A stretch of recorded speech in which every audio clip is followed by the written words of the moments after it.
We're live. Hello. Hey, welcome. Boop. Now you can see the game that is happening here on Roll to Breathe Live.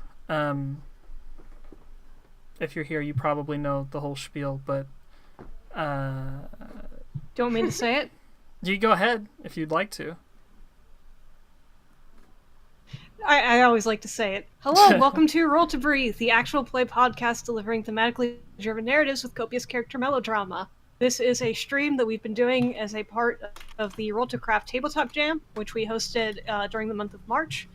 We are now playing some of these games. This week we are playing Resonance and Echoes, which is a short, GMless, card-based storytelling game. Yeah. Holly, is something Yeah. not changed? Does something need to change? On the actual playing, it says dicey crafting right now. Oh, does it? You Hold might on. have loaded the chat really early. Maybe. Maybe, yeah. You might want to try refreshing. Yeah. And if it's still doing that, then I Oh can no. probably change it. Yeah, it's the thing at the top of it. Oh, yes, that thing. Yes, I do need to change that because I'm a Oh. ding dong, and this time we're not On the playing overlay. dicey crafting, which I kept calling dicey crafty. That's not what we're playing. We're playing. That does sound cute. Yeah, I don't know why I kept calling it that. Playing Rezo. I mean, honestly, like one bit of feedback, it should have been called Dicey Crafty. Yeah. Okay. Snot should say that the right thing, because I'm a ding dong. You're fine. There was a lot of stuff to change. So, Resonance and Echoes is a game by Riley Rethal, metagame.itch.io, or at JaceAddicts on Twitter. And here's the little intro blurb for the game. Resonance and Echoes. I wouldn't call them soulmates because that implies something more positive than is always the case. But yes, some people are born over and over, meeting each other as strangers every time. Sometimes, yes, they fall in love. Other times they don't, but it matters every time. So, this game is about character relationships and sort of reincarnation, it seems like. And it's played with a deck of cards. And I think that's pretty much it, right? Like, you make a setting, you draw some cards to determine your character, and then you draw and play cards to determine what happens in the world. Yeah, and each set of cards represents something, but we can probably get to that point after the setting up part. Yeah. So, first things first, right, is we need to come up with a setting. And it says you begin your game in one setting, but this will not stay your setting forever, at least in time, as you will move forward in time as you reincarnate. So what's our setting? We were talking beforehand about something is sort of Legend of Zelda-y reincarnation-y thing. Yeah. And, okay. I hate to say this, but I'm going to say it anyway, Okay. and you'll all just have to forgive me later. But mine was playing word association. Legend of Zelda, like, new kind of setting for Legend of Zelda. Oh fuck. Aaron Diaz did that really awful Legend of Zelda steampunk one. But what if we made like a good steampunk to start with? Good steampunk. Okay, I can live with that. Okay, yeah. So a good steampunky Zelda kind of setting. Yeah. So I'm not like sure if, maybe not exactly Zelda-y, but I do kind of want to play with the idea of this be like sort of constant cycle of being a hero. Yeah. Yeah, because we talked about this off screen, but like the entire Final Zelda games is that there's always one hero, one villain, one princess, pretty much. Yeah. Or princessy character. Okay. And I thought it would kind of work here. Yeah, I like it. So we have Alright, a so for steampunk world. And we have to choose. Well, you have to choose four different aspects. And those are resources, savvy, force, and bonds. So, Yes. first up, resources. What is abundant and what is scarce? What resource is most valued here? Okay, in a steampunk setting, what is the most abundant thing, do you think? It's got to be something to power the machines, right? Yeah, well, I was thinking that actually might be more interesting if it's scarce, because now I'm thinking of a manga that I really like that literally no one else on the planet has read. But, like, one of the big ideas of it is that, like, the entire world is completely choked with this kind of steam, and the skies are always gray, and crime is much higher because, you know, there's just constant fog. So I feel like clean air might be a scarcity. Makes sense. So obviously the fog equivalent is the abundance, but yeah, but maybe it's. Do we want it to be that, or do we want it to be like some sort of magical thing that powers all of the steam technology, or like a real thing that powers the steam technology? Well, if we're going to continue doing references, Final Fantasy IX, there is mist, which is this fog, that powers the airships, and it's kind of like that, but less sinister. Okay. Yeah, I kind of like the idea like that, yeah, just a really heavy gas is what powers everything. What are we going to call it? Is mist fine? Yeah, for our purposes, I think mist is fine. If we just, you know, shamelessly steal. Yeah, it's what I do. Is that the resource that's most valued, or is it just what's abundant? I think that's what's abundant. Like, okay. If the entire world is surrounded by it, like, yeah. Maybe, like, there's a resource that is it like a potential alternate fuel source, but it's very difficult to find. And that's what people are fighting over. So they're kind of trying to find a clean alternative, but it's hard to find. Yeah. Yeah.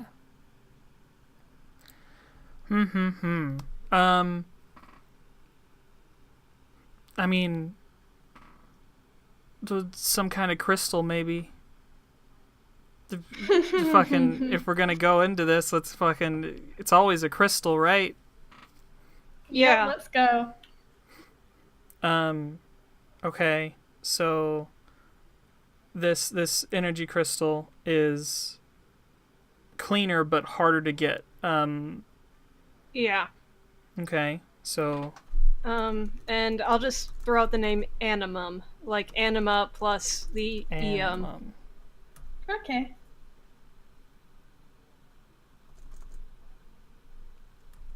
Anime plus M? I will like titanium. Yeah, like titanium. Eum. Anime. Yeah. Okay. Crystal power. I like it. Yeah.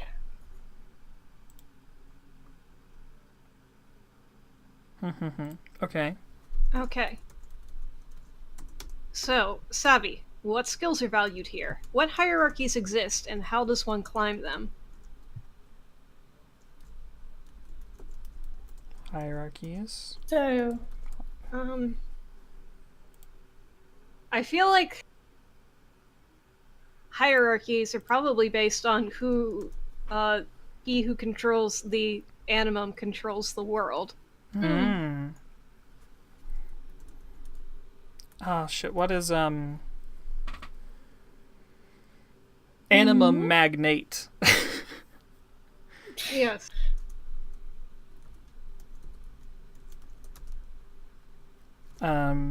Skills would probably be pilots, mechanics. Yeah.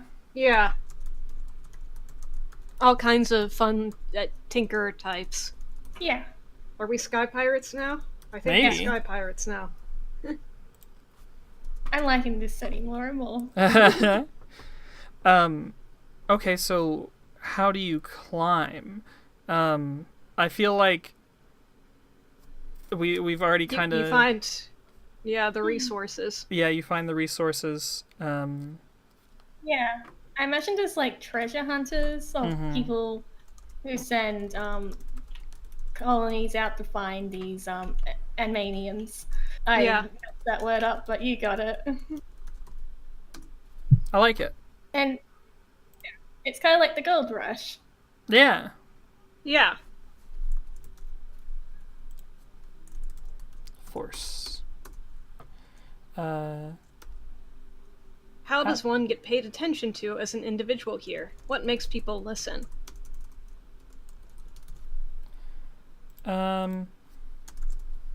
Skill probably gets you attention, and Yeah. I think, like, I'm starting getting the picture of, like, a bunch of treasure hunters that go out and doing really well on those kinds of missions. It is something that it doesn't, like, move you forward. You can't become a anima magnet just by doing a bunch of missions, but it does make you a lot more captivating. yeah. Yeah. I feel like it's like the equivalent of every young child wants to be one of these folks. Yeah. Do you think that's the same for like what makes people listen to you, or do you think it's here like the animum is what makes people animum talks here in this world? Like, Yeah. the Yeah, more I do you think. have. Yeah. It's not a roll to breathe game if we're not delivering some commentary on capitalism. Yeah. That's true. And bonds. What are are relationships like here? What makes a bond stronger? Strong or weak bonds. Okay.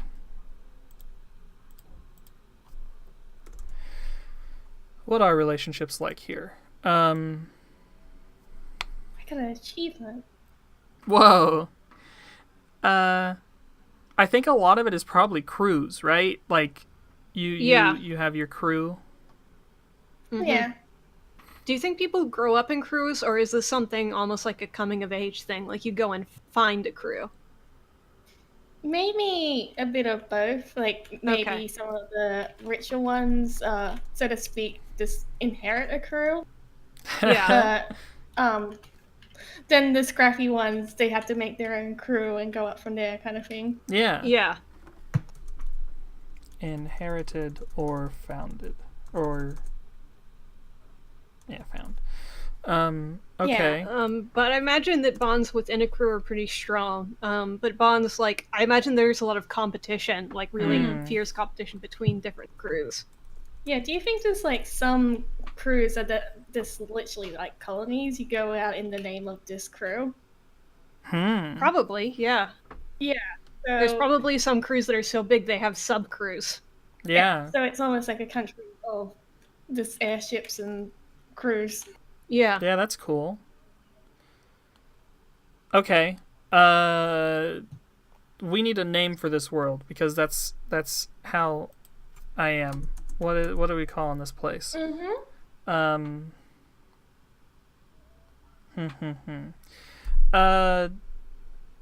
Let's give it a cloud name. What are words for clouds? Cirrus. Okay. Cirrus. How you spell that? Cirrus? Or is it S? RRUS. RRUS. Cool. Okay. So now we make our characters, with right? Yes, and I will just handle all the cards myself. Please. So Please. each player gets 4 cards from each suit. And I will just... Whoa.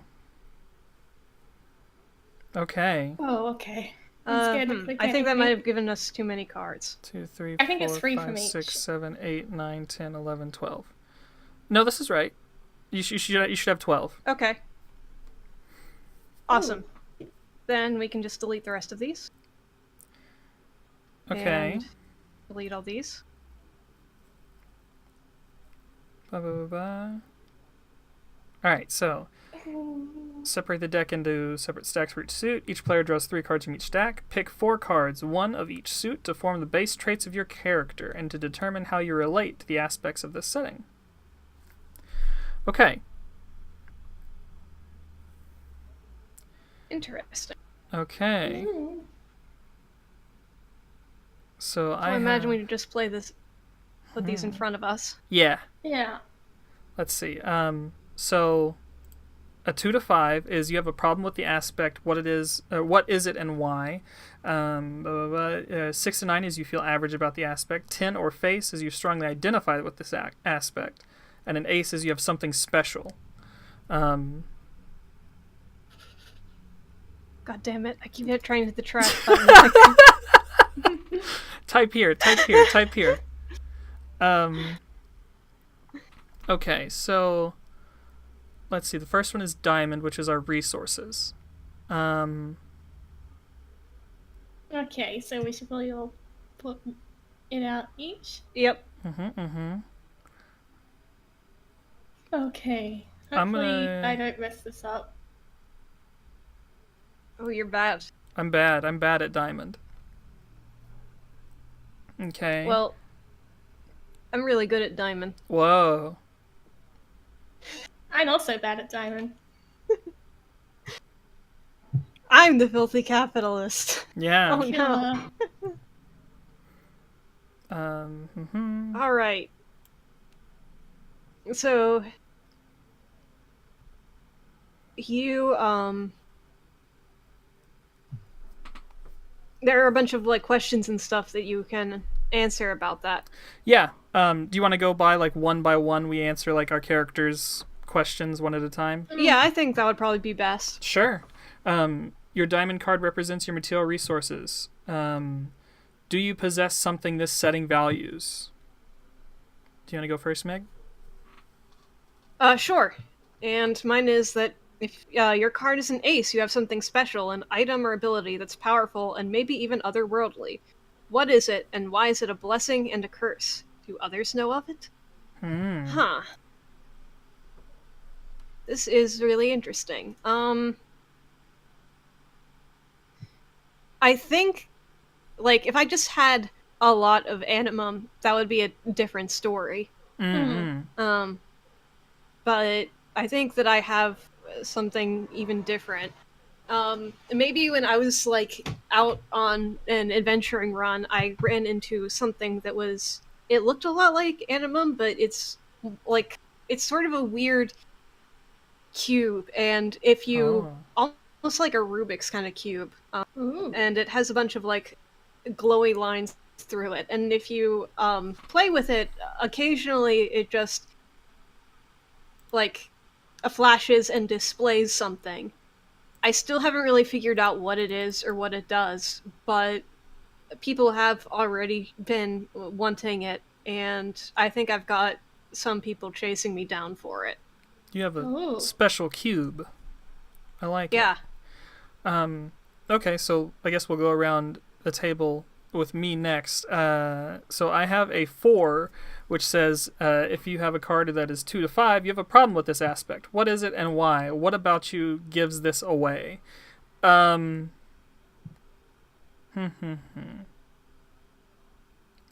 feel like one of us, Holly, is gonna be poor. One of us.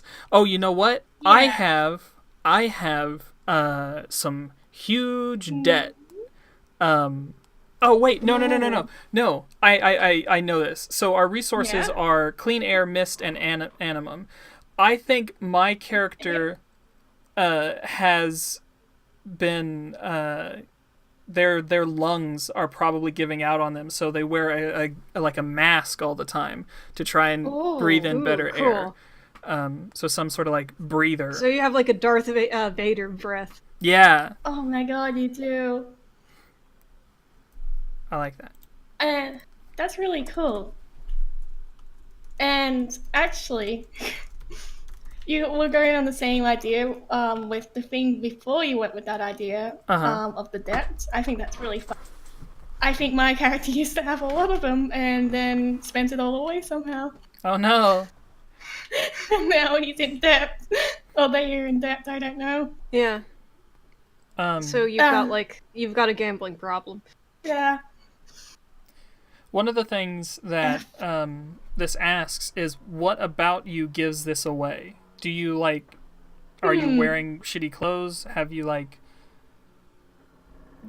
have you lost a body part in like them trying to collect a debt from you? Yeah. Are you always fidgeting with like, playing pieces? Yeah, I feel like definitely that. And I know that some settings they kind of brand people. Oh. So and like you've been marked by debt collectors. Yeah, and probably wearing clothes that hide it, but it's Cool. probably on wrists or something, and like very conspicuous, like one glove. Idiot can't afford both. That's awesome. Yeah. Okay. So next is spades. All right.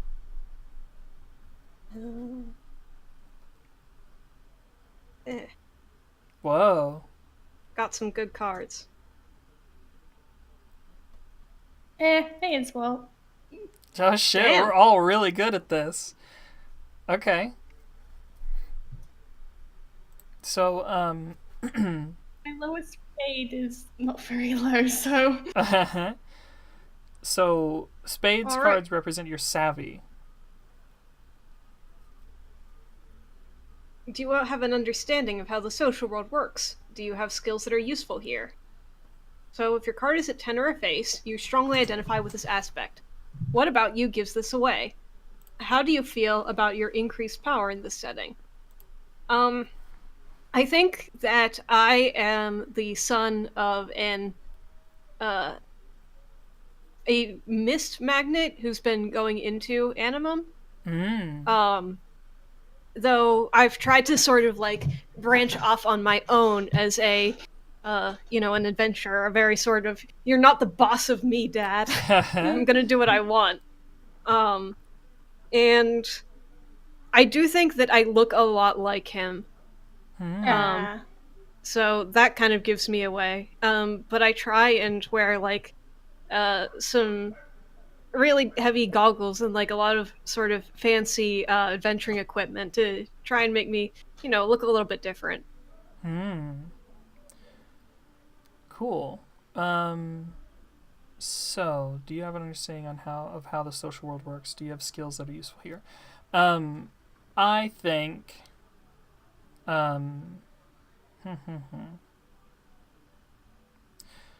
my character is a very, very good mechanic. Let's see. Do you have understanding? Do you have skills that are useful here? And what about you gives this away? How do you feel about your increased power in this setting? I think what about me gives this away is a lot of people recognize me from, I think I was probably not in this crew before. I think as my breathing got worse, I had to get out of a different crew. And so because of that, I sort of feel of two ways that, yeah, I'm really good at being a mechanic, but also it's possible that because I'm so close to the engines and everything, that's why my breathing is so bad now. Yeah. So it's, yeah, I'm really good, but I'm slowly killing myself. Yeah. Well, this is special powers, so hmm. What's your special adventuring power? Mate, I feel like it's some sort of magic, kind of.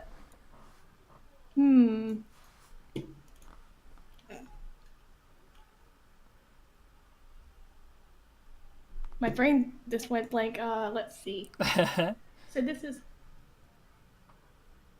Yeah, like if there's some sort of mechanical. Hey. Sorry, it was bothering me. I intentionally put it like that. Yeah, like maybe some sort of machine powers, like some sort of mental bond with them. So it's like I'm not really that good at being a mechanic, but somehow they speak to me. The animum as well. Maybe the cube. You're the fucking JRPG, or not JRPG, but shonen protagonist in the fucking mecha show that has like the special connection to the mecha. Yeah. Yeah. But I'm this horrendously in depth as well. Yeah, you're really good at your job, but like you're terrible at keeping it. Yeah, I've only been in like 5 different crews in the last year because I'm just really bad. Cool. Awesome. Okay, And next up is clubs. Your club's card represents your force, whether physical or of personality. Can you force your will on the world you inhabit? Trying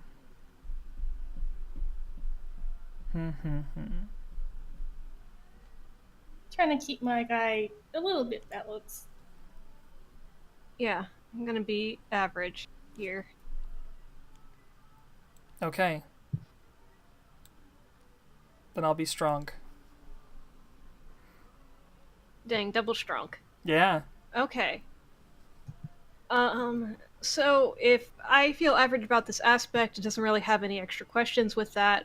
And yeah, I'll say that my reputation as being like, you know, a rich kid's son, or a rich kid, gives me some kind of ability to sway people to my way of thinking, but it's not that strong.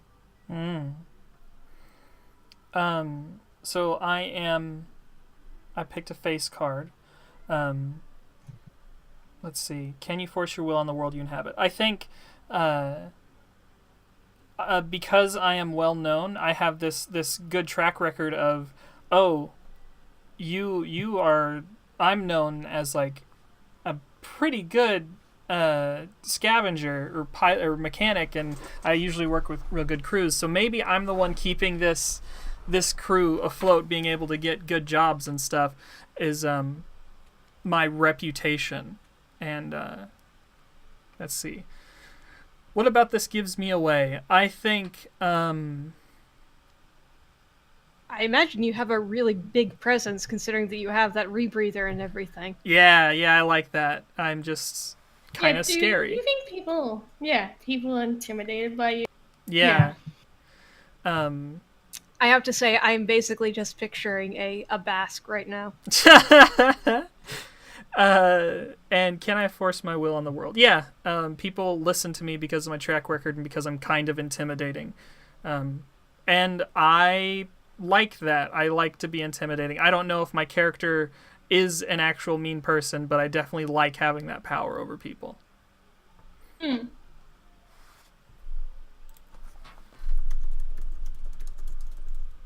All right, and you? I'm also average. Yeah. How does that manifest? I feel like any reputation that I could get, any like force, is kind of ruined by the fact that I am hopelessly inept. I feel like my character probably has a natural charisma about him, but this kind of gets ruined if people know who they are. So it's a little bit of an average because of it. Yeah, that makes sense. Okay. Okay, and last one. Bonds. Heart card. How strongly do you care about those around heart you? cards. I got real bad heart draws. I think But I think that fits the character that I'm kind of going for here, so. Okay, well, if you two are going like that, I'm gonna just do I this. knew you got 2 aces. I knew you got 2 aces because you said I have to keep my character balanced. I was thinking to myself, do I really want to use these 2 aces? But I'm just like, I'll just wait to see what everyone else picks, and you two did 3 and a 2. I was like, well, fuck it. Powerful. Very, very min-maxed. Yeah, curse Holly's eternal good luck. Yeah. You But, really don't okay. want to look at my hand right now. Okay, what? How strongly do you care about those close to you? How far would you go for someone you love? And how about someone you hate? So, a 2 to 5, you have a problem with this aspect. What is it and why? And what about you gives this away? I think I just kind of feel a little awkward being, the rich kid once again. And I think that I purposely try and push other people away. The way that this sort of manifests is that every time we're off duty, I just have my head either entirely in some sort of tinkering project or entirely in a book. And if anyone bothers me, I respond to them minimally until they just leave me alone. Aw. I try not to care about people. Let's see how that goes for me. I also have a very low stat. I have a 3, and so how strongly do I care about those around you? So I think the reason that I am no longer part of that same crew is because I think my old crew is dead, and I think I was the only one to survive. So I have some extreme trust issues and am like, well, there's no point in getting attached to these people if they're just going to die. And I think that shows because I am very tsundere. I don't talk to I don't talk to everybody very much. I just kind of get my work done, keep my head down. Yeah, I think that's pretty much it. Okay. Now everyone, I haven't said my part yet. we gotta figure out and our ace over here. oh yeah, Yeah. Here I you go. think I'm just gonna start not putting my deck together. Yeah, I think it's not an actual power. I think it's just like my character is just very good at trying to get people to open up. I think the reason why they're so much into debt is for a good cause as well. With their bonds, they're doing it to help someone, and then they fucked up Oh no. really badly. So they were trying to earn enough money for the orphanage where they grew up. Yeah, If I know like my that. holy characters correctly. Shut up. Yeah, it's something really nice like that. Yeah, let's just say orphanage. Let's go full ball. And yeah, they've probably had some hardships, and instead of like closing off, they're just like, hey, let's be friends. My 2 friends who don't want to talk much. Haha. Okay. And so Okay, now how do I shuffle? now we just need to Yeah. deal them all out, then stack them up, and then shuffle them. Yeah. Okay. Put them to the right of you. And if you want to flip them over first, you can select them all and then do hit F. Okay. Yeah, put it like right where my cursor is, Holly. Okay, and just there we go. Oh, that's right. I can select They them should all. like sort of snap there. Okay, and I'll stack them up for you.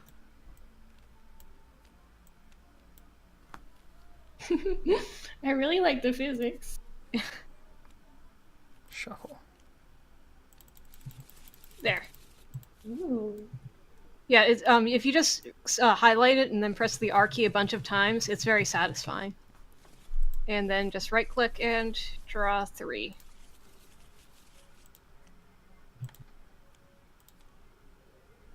Okay. So I do like this sort of like strategizing here where like you could give yourself a bunch of really good cards, but then you wouldn't have very good cards to play in the actual game. Yeah, that's what I was thinking. Like, do I want to use both my aces in the character? And then I was like, yeah. We should name our characters. All right. That's the next part. So I kind of like, as I was doing this, I started picturing an old character of mine, and his name is Maxwell Light. So I'm just gonna go with that. Maxwell. Okay. My character's name is.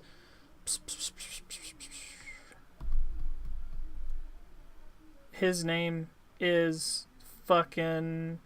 There needs to be a Boneless name. pizza. Do you have an idea, Holly? I'm clicking random names right now. Awesome. Let's see. Steampunk names. His name is. Oh, that's a good idea. Steampunk name generator. Yeah.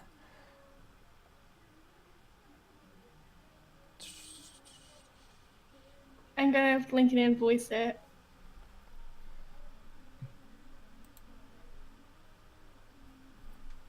Fucking. Sure. I'm going to move your cards a little closer to you, Holly, so we have a little bit more space to play with. And same for my cards. And for Kyle's cards. Hopefully that won't open up right in front of the game, but we'll see.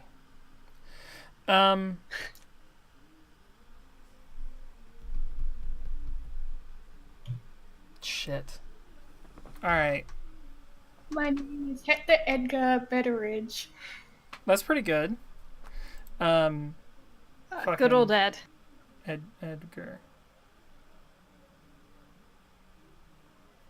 Naming things is But you guys- hard. Yeah? Yeah, that's why I always go to a random generator. I'm gonna name my Jackie dude. was this random name. Yeah, so is Darn.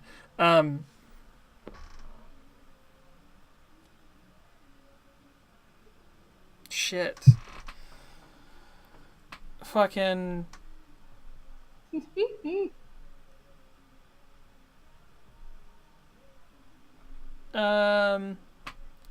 Shit. Reginald. Reginald isn't Reginald. bad. And we call him Reggie. Reggie. Yeah, I like Reginald. Reginald.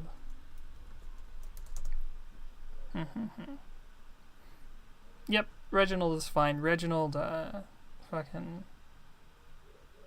You know what? Yeah, I'm gonna put text. Alright, son.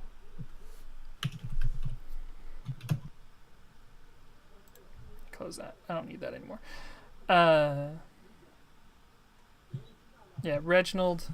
And he has a nickname now because of his breathing, and that is going to be. Wheezy. Yeah. It's mean. Reginald. Yeah, that's me. I just was expecting something sinister, so when you said Wheezy, I was like, oh. Yep. I see you trying so hard to rotate. Yes. I like Crimson in the chat here calling us out. A roll to breed character pushing people away? Like, yeah. That's a lie. Yep. Edgar. So yeah, Reginald is a man, in some kind of role. Yeah, He's a mechanic. So yeah, he, him pronouns. Do you think we're all in the same crew? Is that how we know each other? I think so, yeah. Yeah. Okay. Do you think our crew is big or small? I think that our particular crew is small. Like maybe just a few other people besides us. Mm-hmm. Is one of them Becca? I think we're a splinter of my dad's group. My dad's crew. Ah, okay. I like that. Okay. So Edgar. Okay, so what's our crew name? What's your last name is Light, right? Yeah. So, So your dad's thing was probably like Light Steamworks or something like that. Yeah. Would you still have the name or something different? So would you just make it like something dark named, just to be the opposite of your dad? No, I don't think I'm that against my heritage. But I'm thinking maybe something like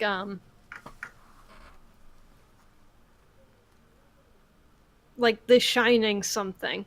Mm. The Shining Forces. Chris would like that. He's not here, so. Let's see. Shining Cube doesn't really. Brand? Yeah, it doesn't sound very good. No. Shining Brand? Shining Cube 2 Hypercube. God. Shining what, Holly? Shining Brand. Brand? That's not bad. Yeah, but would you really like that? That's a good question. Edgar with his brand of debt. Yeah. That would make it hilarious, though. No one would think that I go into the Shining Brand. Let's see. I feel like maybe it should be like some kind of like cool animal. Oh, okay. Some sort of like weird sky fish. Okay. Shining Windfishes. Windfish isn't bad. Whatever the fish is, that's what our ship's name's gotta be, right? Yeah. Mm-hmm. Marlin is coming to mind. Shining Marlin? Shining Marlin? Yeah, the Shining Marlins. That sounds nice. Yeah, that's good with me. Okay. That works. And now we're finally ready to play. Mechanic of Shining Marlins. Okay. I feel like I'm the captain, and Edgar is what is Edgar's official job? Would the captain be the pilot? Because I could probably be the pilot. Pilot is not the same as a captain, so yeah, you can be our pilot. Yeah. I like that. Slash landsman. And I am the mechanic. Yeah. Mm-hmm. Okay. So, we have our decks. We know each other, and now so somebody gets to. One extra question before we start. Yeah. How long has this crew been going for? So I feel like that's kind of important. I feel like we haven't been together for very long, right? Yeah, probably not super long. Like, but I feel like we've probably done like 2 to 3 missions together. Yeah. We know each other, but we're not particularly close yet, I get the feeling. Yeah. Yeah. Yeah. So, who wants to go first? My hand's not really great for starting this off, so. Okay. So, to play, you play a card and then frame a scene. Frame and play out a scene based on it. So, you pick one of your cards in your hand and interpret it in one of the following ways. It's a threat, it's a relationship, it's a changed trait, or it's a changed relationship, or a changed threat. So, I feel like probably the best way to start would be a threat. So play this card somewhere in the center. Something about that aspect is under threat or changed in your setting. So, Okay. So it would be following the aspects from above? Yeah. I feel like I'm going to play... let's see. Okay. Ooh. Wait. Not clubs.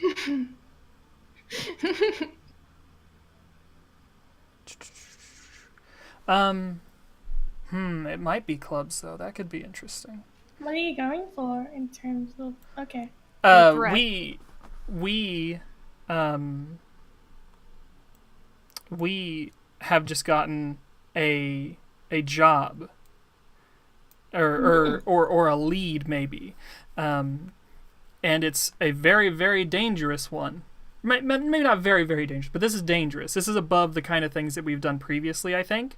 And it's from my reputation as my previous crew, and I think maybe the way that this is under threat or changing my setting is this is putting all of our reputations on the line. This is Ooh. a big deal for all of us. And So what is this job? this job, I think, it is to go and get some animum in a uncharted area, and they've sent people out there before, but no one has been able to get anything worth the risk yet. But they know that something's out there, or maybe they don't know that anything's out there.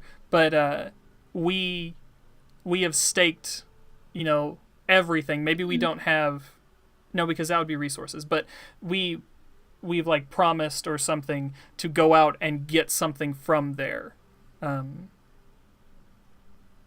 Maybe it's not really our reputation on the line, but the people who contracted us. Oh yeah, I like that.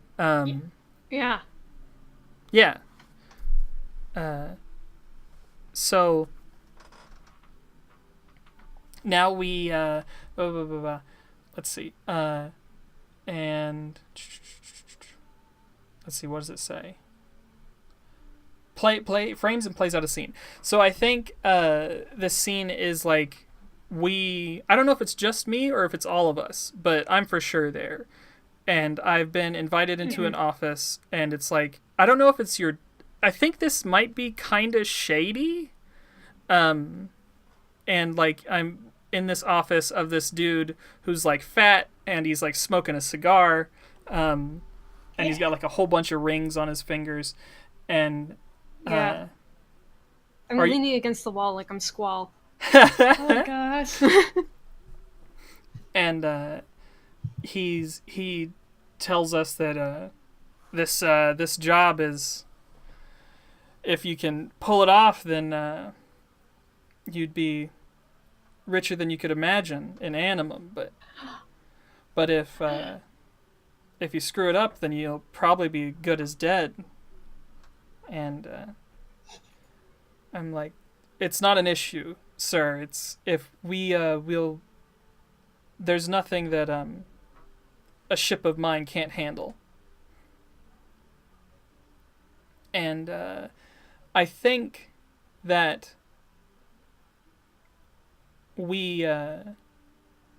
this person is somebody that I've worked with before, and he expects the best out of me. Oh. All right. So I think we're sort of walking away, and in the hall, the three of us are talking. And I say, so, is there really anything there, or is this a wild goose chase? I don't know, but we're gonna hope and pray that there is. Otherwise, my name's not gonna carry any more fucking weight if it doesn't. Well, either way, this is probably the best thing for me, so let's just, hope for the best. I roll my eyes. What are these people getting me into? I mean, hey, look at our reputation if we get the best. I think that's worth the risk.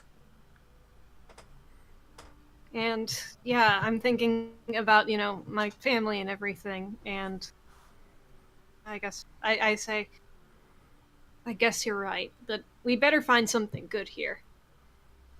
Yeah. And I think we probably start to get ready to head off. Well, maybe. I think it's somebody else's turn then? Yeah. That feels like an end of scene. Yeah, if we're going sort of the counterclockwise way we have been, then it would be Holly. Okay. I just want to make sure because my brain's kind of tired still. It would still, you just pick one of the cards and it's still like the higher the card the better, or does that not matter at all at this point? It doesn't matter unless you're changing a trait. Okay.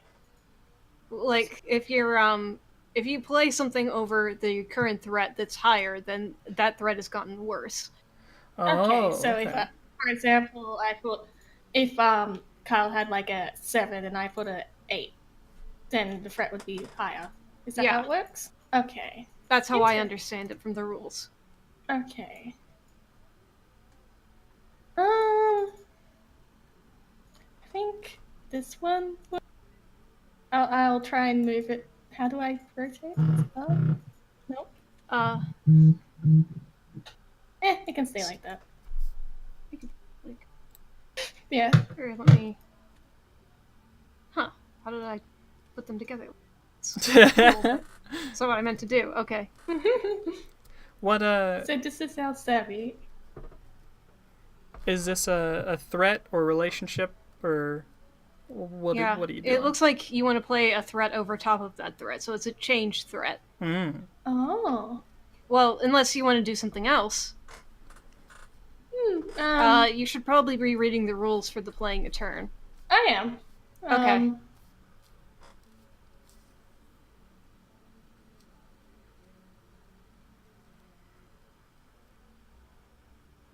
Because I was thinking if this was a scene and we're done preparing, I feel like it would make sense for some sort of scene where we're showing off our savviness.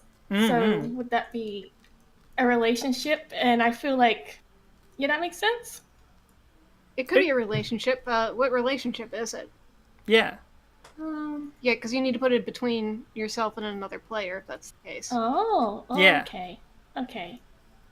Edgar and Maxwell then, because it's pilot and captain. Okay. I feel like this scene is like us setting out to do stuff, like to get to the location. Sure. And I'm going to put my card over here, and I'm going to put it oriented so that we can both easily read it. Yeah, makes sense. And, well, I feel like the continuous threat of is to get there. And maybe because of the threat...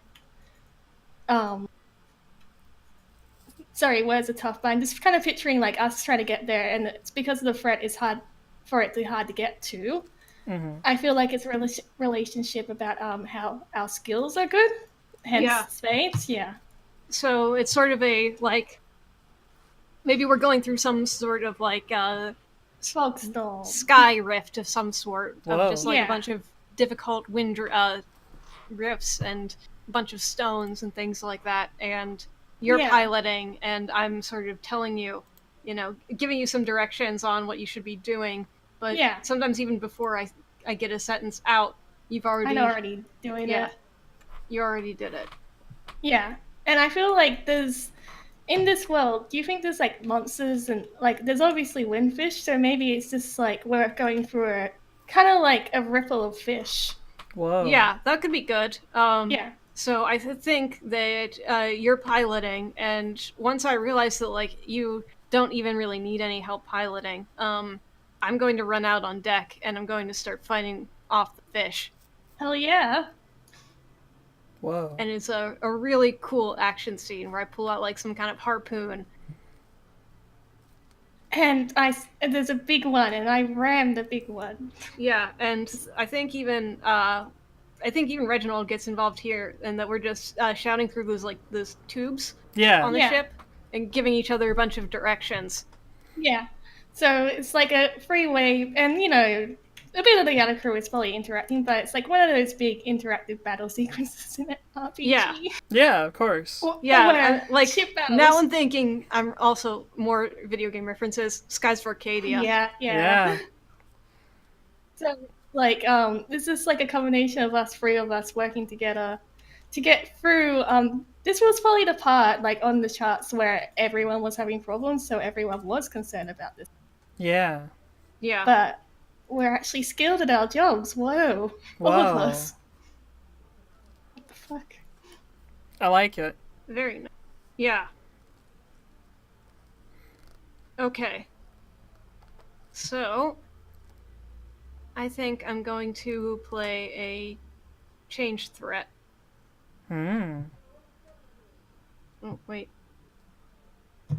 I need to change my... Okay.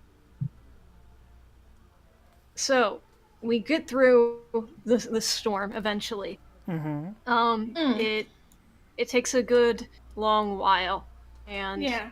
but day breaks next day, the dawn, and we come across the new land. Ooh. So we're in it, but it's pretty clear that it's underwhelming. Oh no. Um, I'm going to say that there appears to be like ruins of some kind of like lost civilization that sort of fell off the map, but even, we disembark at some point and we're sort of picking through what we can, and there just doesn't seem to be anything worthwhile. Damn. So like, So yeah, for that's sort of where the scene starts. Hmm. If we want to play something out here. Yeah. Yeah. I think I'm just sort of like wandering around in these like ruins, just like sort of upset, kicking shit. Like, God damn it.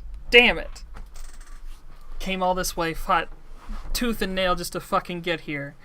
And it's all for some fucking old rocks. I am, yeah.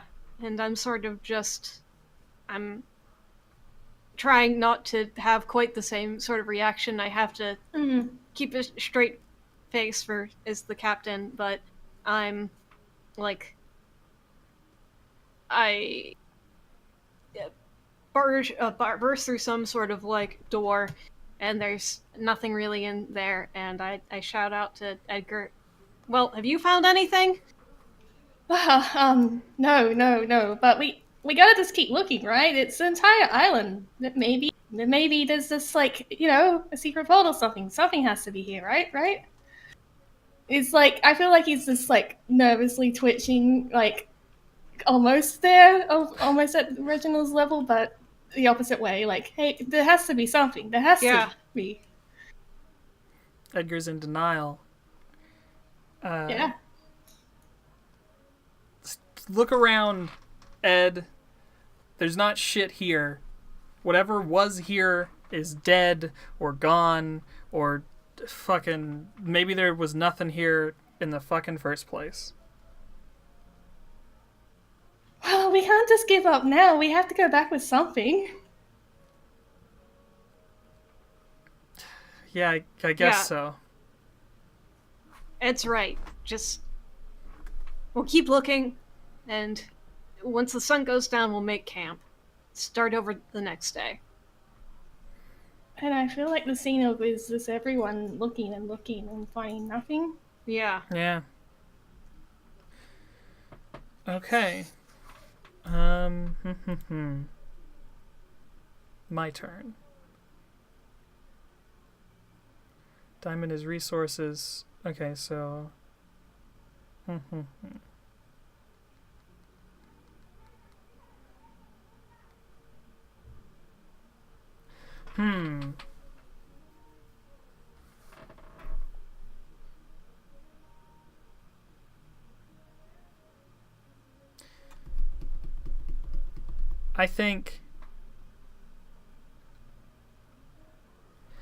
I think that I'd like to have a bond with somebody.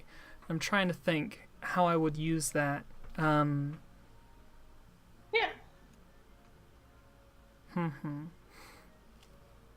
I think me and Ed are sort of are looking together, and I feel like the two of us are just sort of desperate enough, and maybe we start talking about sort of like maybe not even talking at first, but sort of talking to ourselves about like why we need this, and I think maybe eventually like we start talking to each other about like why this is important to the two of us, and there's a bond that forms there that's like, oh, you know, maybe this shithead who, you know, is being a bit too optimistic here actually isn't too bad, and he's kind of a cool dude. Yeah. And maybe this kind of creepy guy isn't that bad after all. Like, I don't know. At first, it's probably like I feel like people leave our heads a lot, and I feel like this conversation they have, it starts off pretty heated. Yeah. Like a lot of like, oh my god, how can you be so optimistic? Why can't you face reality? Because I have to be, because this is the only choice I have. And then it gets intense. I think a lot of our interactions normally are like you piloting the ship too hard and me like messaging you like you're running a ragged and there's shit's on fire down here, calm down. And so us being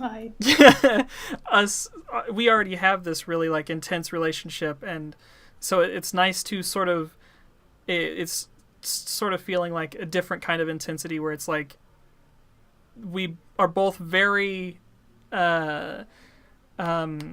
passionate. We're both very passionate people. Yeah. And I feel like if it's like always loud, this conversations, this is the first time it's always quiet afterwards. Yeah, for sure. Hell yeah. Cute. Okay.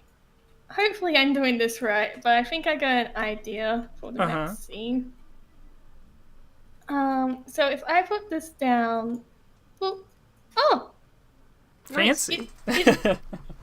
So how has the problem changed in intensity?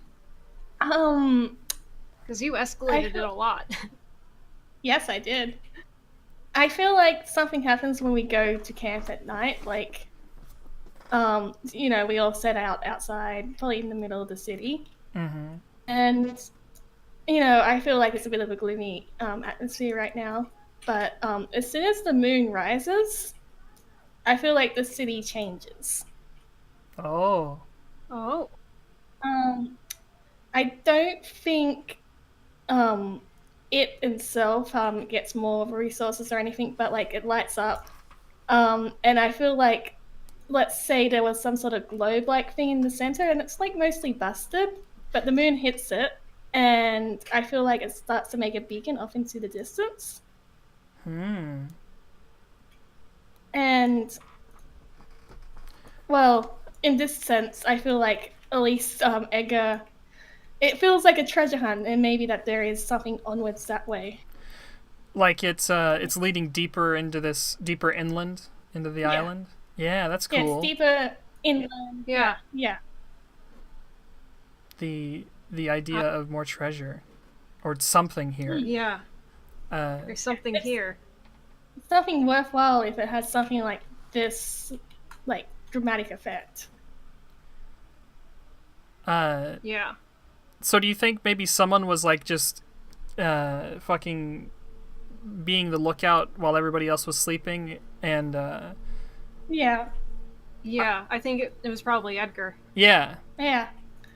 Because I don't think Edgar's getting much sleep.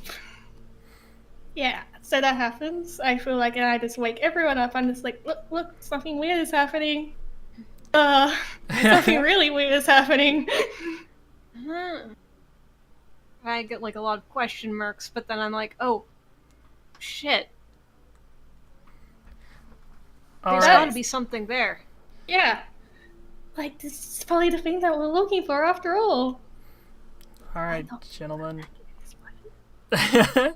Alright, gentlemen. Let's pack up camp. We're moving on forward inland. We're gonna find this, whatever the fuck this is leading to. Yeah. Alright, we'll move at night, and we'll make camp during day. Sounds good. Sounds like a plan. And then I'm Okay. gonna quickly be right back. I'm sorry. That's fine. It's fine. We've been going for about an hour, so if anybody needs a quick little break. Yeah, I think I'll also just be right back real quick. Sure. Put on some nice intermission music. Oh shit, yeah, I haven't actually had any music on, so Oh, I'm gonna do that right now. whoops. What do we want to listen to? We're gonna listen to the Jamestown official soundtrack because it's kind of steampunky. Play all.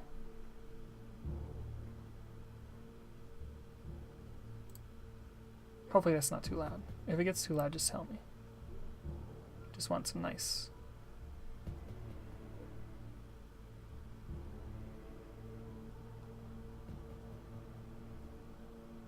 Turn it down a little bit. Doo-doo.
We will. But remember that we're going to have at least one other set of characters, so... Yeah. Hello, I return. Hello! Hello. I return, I'm dead. Anyway. I Okay. think this is too loud. Turn this down.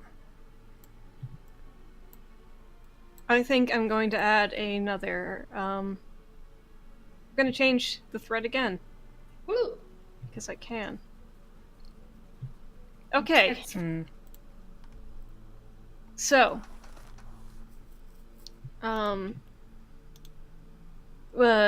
after, there's a bit of a montage that shows that it takes a couple of days for us to follow the weird light. But eventually we get to this building that looks like, I want to say like a cross between like the Roman Colosseum and ancient library. Oh, that's cool. And we go inside. There's like, it looks like it probably held like a lot of information and technology at some point. But right now, as we go further into it, there's this like giant mechanical sphinx of some sort. Whoa. And as we approach it during the night, its eyes light up, and it asks us, if you wish to access the secrets, you must first prove yourselves worthy. But when we ask that what it means, daylight breaks, and it shuts back down. Whoa. So we're probably going to be spending the next several days, like, just trying to, and also, yeah, when it, during the next night, it kind of comes back online, but it just says that, it doesn't really do anything else. So we're spending the next several days sort of tinkering with this and figuring out how it works. And maybe if we want to have more of a scene discussing that, then maybe it's just us, like, discussing our theories. Yeah. Let's see. Like, obviously, the first thing that I jump to is, well, let's just take it apart. If we just take it apart, we can figure out what we can maybe look inside, see if there's something we need to, like, insert, or maybe break, or maybe even see if it has, like, some sort of computer inside, and figure out what it wants exactly. Oh, we could do the trials. Whatever the trials are. Well, it's not really giving us any more details. I'm kind of with Reggie here. I don't know. I scowl. Tearing apart. Well, what part, Reggie? All right, enough of that. I don't know. Pulling apart the giant robot thing that's telling us to do trials doesn't seem like a good idea. But hey, if we can't think of anything else, you guys can do it. I'll stand in the corner away from the danger. I think maybe, like, we see one night where, like, maybe Max and I are trying to, like, pry off a piece of it, but it's just not coming apart. Yeah. I have, like, all my tools out and nothing's working, and I'm getting very frustrated. And then we see, like, later that night, Edgar is just yelling at it, "It's man! It's man! I know this one!" It's all the speakers say. I know, I read this book, it's called Paranatural. And then it's always man. It's always man. It's not working. Maybe it's staff. I mean, okay, what's the symbol for man? Like, what's the symbol of this culture for man? Jesus. Okay. But yeah, I think maybe the next card Yeah. should be the one to fix that. Or not. Or not. It could be a relationship or something. Yeah. I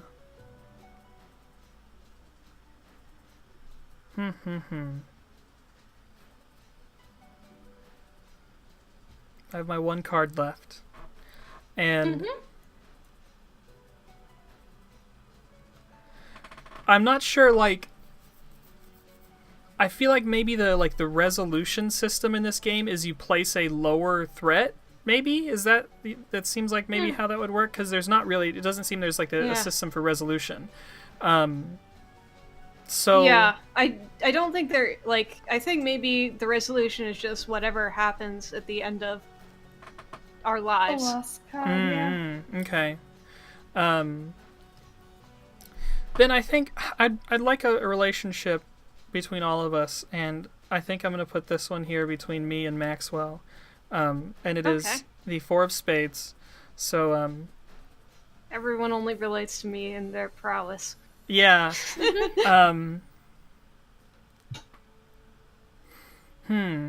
And I think let's see, relationships.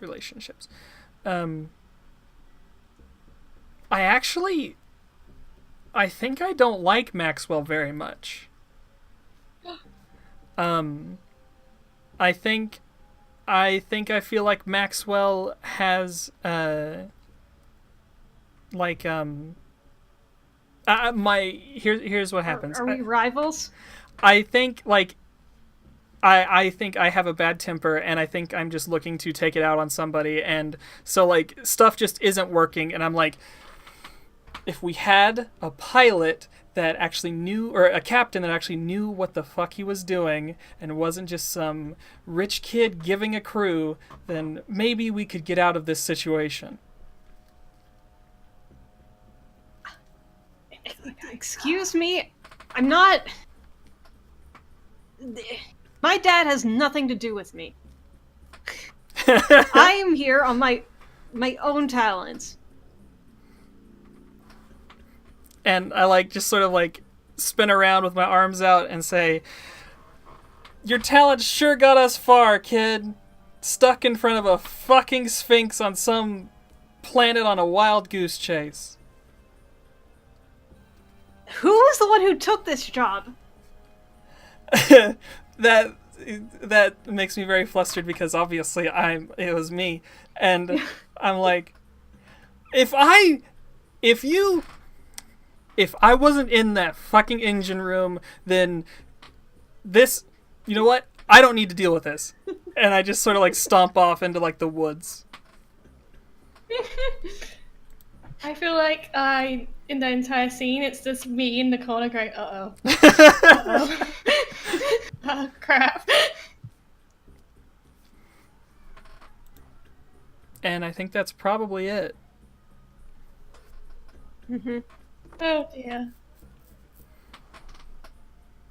I'm just looking at because I have an idea for a change for it, but I want to see if we should showcase other stuff first. For fun.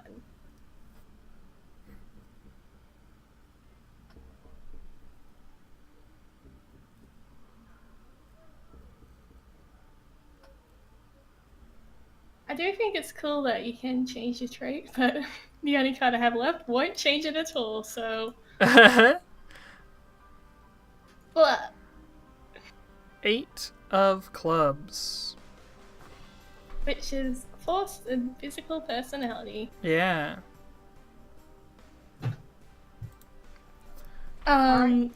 Let's see. I feel like, we do somehow figure this out. I'm just trying to figure out how we do that. I mean, maybe it's something to do with my cube. Yeah, that makes sense. I feel like that's a good MacGuffin, definitely. Yeah. And with its force. Maybe it's directly after that argument, maybe. Yeah. You just get out the cube, and maybe you're just feeling with it, and maybe throw it out of frustration? Yeah, I think either that or, like, I noticed that there's, like, maybe a depression in the Sphinx's body somewhere that is cube-shaped that I haven't really noticed before. Yeah. And I guess she put it in. Yeah. Being in the thing, and then I don't think the thread is entirely gone. I think the Sphinx says beginning trials. Oh, and now we go into a fight. Yeah. Mm. And Last time. Oh no, Reggie's not here. At least not yet. Because he got mad. Yeah. I So think, for a while, it's just Maxwell and Inga. yeah, I think, like, we see shit starting to happen. Like, what comes out? What do you all have to fight? It's obviously some sort of automatons, right? Yeah. Maybe it's just the Sphinx. Yeah, I was thinking that it's just the Sphinx. It goes into, like, a battle mode. Okay. And, like, I think then it switches over to where Reginald is, and he's, like, just, like, huffing and puffing, running through, or stomping through the forest, and then he, like, hits an invisible wall that I think popped up after, like, the trial started. And Yeah. I sort of look back over my shoulder and hear the sounds of fighting. I'm yelling. I'm a pilot, not a fighter. Yeah. Well, it looks like I'm the only one here that has a harpoon and any kind of battle expertise, so it's going to be mostly me. I'm helping. Don't PNG. I feel like we just need our Reggie. I feel like Reggie probably knows how to fight better than Edgar. Yeah, probably. Reggie is Probably an help. asthmatic. That's true. So, I mean, he could have a gun. I have a big ass Steampunk wrench. gun. Yeah. Also, he just level ground the entire time. Okay, so like Maxwell's fighting this thing. Yeah. And I think Edgar's helping, but I think this might be a good way to. That's probably like the scene right now. Yeah. Okay. Huh. Now I'm just thinking how I can use this card to sort of resolve that kind of scene. Hmm. Ooh. What is it? It is an 8 of hearts. Hmm. How friendship saves the day. Yeah, I was actually thinking that you know what? I'm going to put it on top of the Yeah. card. Ah, yeah. Okay. So I'm fighting this thing. It's a pretty it's a cool kind of fight scene, but there comes a part where I am just not winning. This was meant to be fought by at least like 2 or 3 other people. Yeah. And I have a lot of fighting skill, but I can't do it alone. And as I'm sort of, you know, sort of kneeling down, getting a little bit tired, and the Sphinx is coming rushing at me for a pretty powerful blow. There's just the sound of metal clashing against metal, and Reginald steps in. Yeah, we look up and it's Reginald with a wrench holding back the Sphinx. And then it becomes a cool duo fight scene with the 2 of us. Yeah. Sort of working together. And yeah, I have a newfound appreciation of you. Oh. Yeah. You're how old is Reginald, do you think? Older than me? He's probably in by his a lot. He's probably in his 30s. Okay. Yeah, I think you're a lot older than me. So you're my new dad. I'm like, get up, kid. We can do this. And I owe you one. and I think maybe I use my mechanic expertise to sort of point to direct your attention towards this thing's like weak joints or whatever, and Yeah. to attack And we it. Shadow of the Colossus this thing down. Yeah. Yeah. Awesome. Okay. Now, once we play our 3 cards, we are supposed to decide if we feel the story's run its course, if we wish to play more in this setting. And I feel like normally I would say that we play more in this setting because I'm kind of interested in where this would go. Yeah. But since we're showing this off, we should probably do 1 reincarnation. Yeah. Okay. So let's give this thing an ending. So we have to die, so it has to be bittersweet, and I'm getting the feeling that we're probably not going to die of old age. Right? Probably not. No. So maybe it was all a setup and we get back there to like maybe we get some really cool treasure. No, actually, no. Here's what I think. Uh-huh. Mm-hmm. Okay. Because I think instead of the idea of a setup, it might be more interesting if the fight with the Sphinx continues on.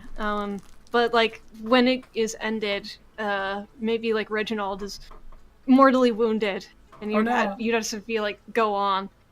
No. New dad. My new dad, and at some point, I think both me and Edgar are going through, but there's more trials. Oh no. And Yeah, definitely. eventually, yeah, it does the JRPG thing where eventually only one of us is left. Yeah. So who's left? Well, I will say I'm the one with the MacGuffin, but maybe I give it to you at some Oh point. no, that's sad. Oh no. So yes. But what I'm thinking is that, like, in the final room, we find that there's, like, some sort of ancient code that if we activate it, whoever activates it will definitely be trapped inside this place forever, but Oh, no. we will improve the world in some way. Oh no. Mm. So maybe it's like Okay. some sort of thing to clean the air a bit or something.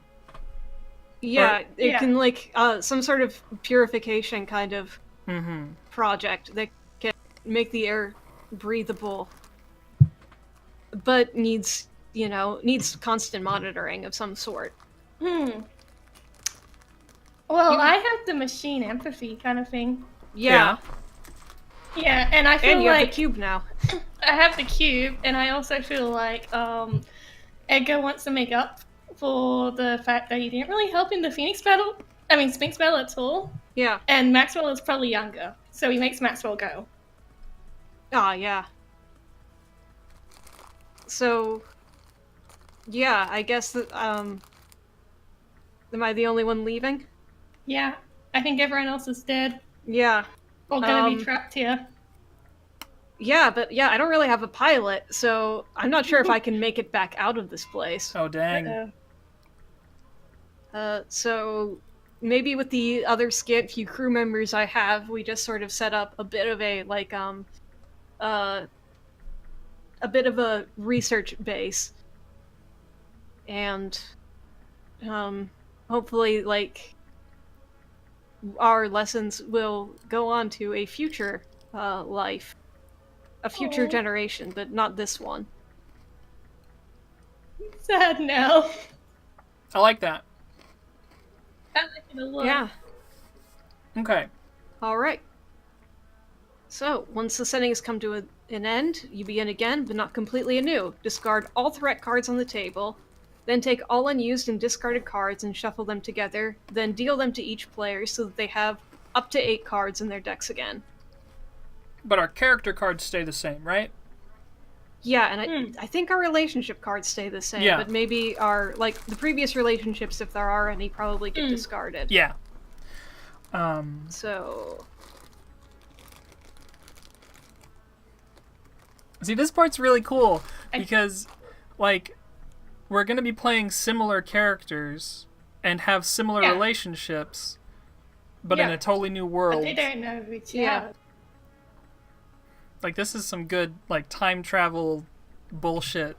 Reincarnation. Yeah. Yeah. So, what's the new world?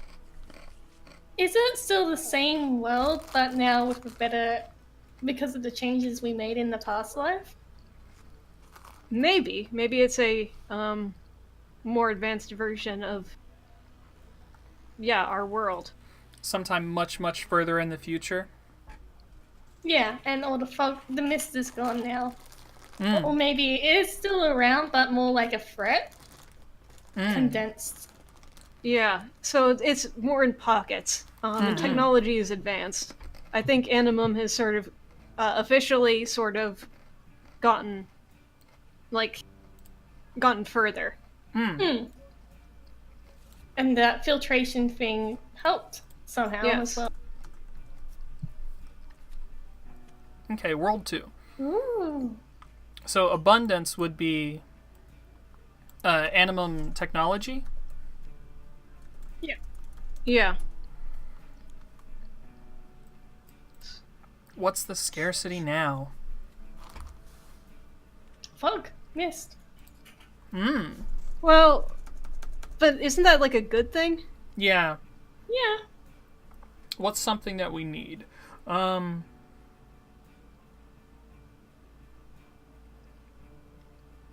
Maybe, like, because things have been so good, we're running out of space to live. Like, if this is like an airship world, people are living on airships, but that's not a very good life, and living on land is usually pretty better, but there's only so much land. Yeah. So it's this overpopulation. Maybe we are actually in the age of almost space. Yeah. Yeah. Um, We're almost trying to leave the planet. Maybe that's Yeah. what the current goal is. And maybe that's what the resources that's most valued here is information or technology on how to leave this planet. And maybe because it seems like we have the ancient tech that's actually more advanced than us, maybe some of the stuff that's in ruins might help us. yeah. Maybe. So there's people like that go now, instead of going looking for animum, they go looking for ancient tech, or they are studying for new tech. Yeah. And if that's the case, what's most skilled is probably scientists and adventurers. Yeah. Scientists. I feel like, our Skyfarers are still pretty important, Yeah. but probably not as important as being able to do science.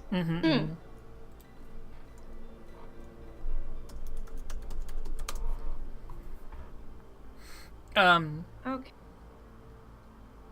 Animum magnates are probably still pretty big, because I imagine they just make a lot of money off of energy and stuff. But nowadays, I feel like to climb those hierarchies, it's also like people that work in research facilities are probably pretty high up too. That's probably like the dream job, is you're trying to further. Yeah. So how does one get paid attention to as an individual? I think it's probably by releasing new research. Whether it's going to ancient ruins and then doing research on that, or just inventing new stuff yourself. And being Elon Musk. Oh God. There's definitely an Elon Musk around there in this world. Maybe there's also like a rift between them, like the ones who use ancient technology and the ones that use new technology. Yeah, there's like a competing schools of thought. I like it. That's cool. Because like one's like, well, there's a reason why they're called ancient technology and rules, because they didn't work, and the other's like, well, we can just learn from them. Okay. And bonds. Cruise is probably still the same, but maybe it's less like airship cruise and more research cruise. You have your lab partners. Yeah. These are the most adventurous, like, scientists you'll ever see. Yeah.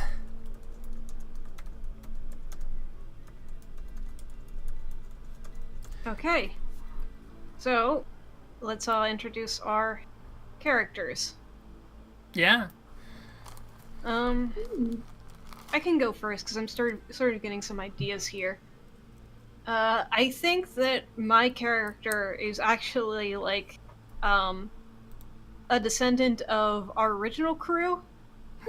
Like either someone sort of related to them, or like directly came from like the last survivors of that crew.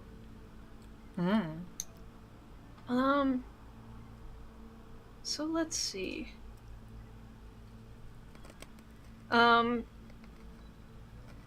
They have some sort of they have something special resource-wise. And I think it is so I think that they were a like some of those last survivors of the Shining Marlins managed to make it out of the rifts and bring some of their knowledge back into society. But I think they've been sort of secretive, and my character has access to that knowledge. It is a blessing because it is, it's very powerful, but it is a curse because the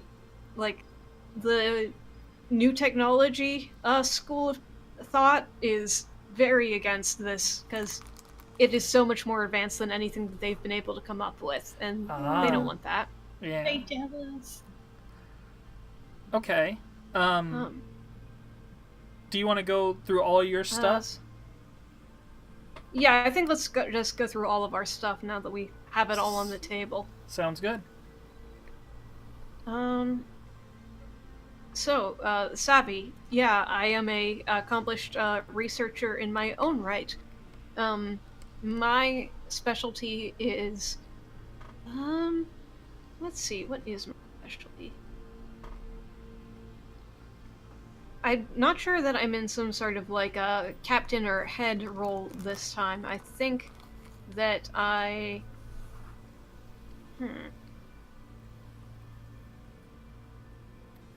want to say that I am able to sort of like I've been figuring out ways to discern the way that magic flows in the air and how you can use that as a way to propel your vessels further. So Face, I try and keep myself unassuming as possible, so that I'm not constantly getting, assassins after my research. That's fair. Yeah, that's my force, and I think that because I'm trying to keep myself unassuming, I push myself away. And that's why, I don't form bonds very much.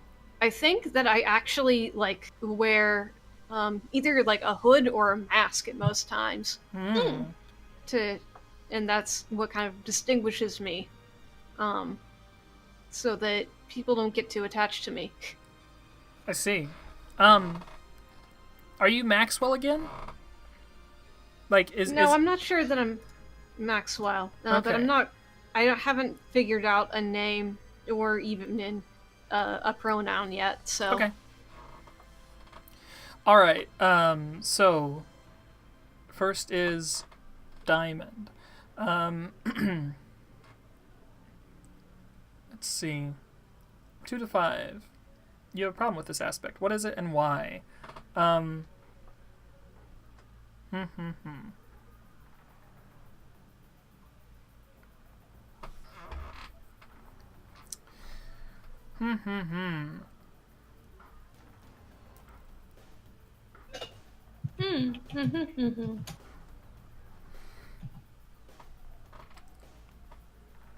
think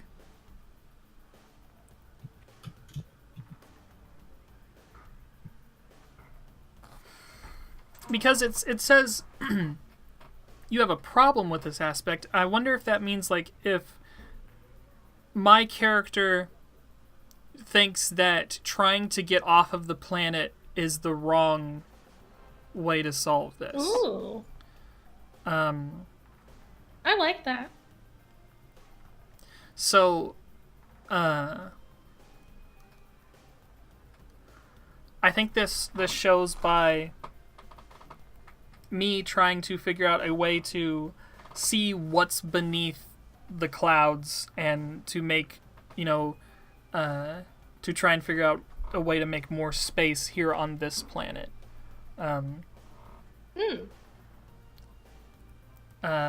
Spades is savvy. I am pretty good at this. That's a tenor face. I strongly identify with this aspect. I am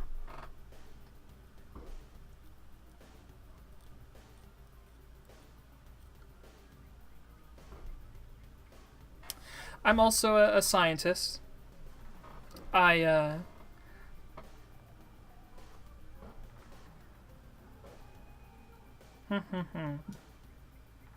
See, this is more difficult, trying to fit these in with somebody new.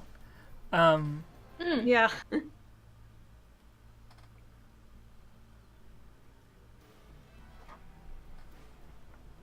I'm very good at what I do, and I think what I do is I try to...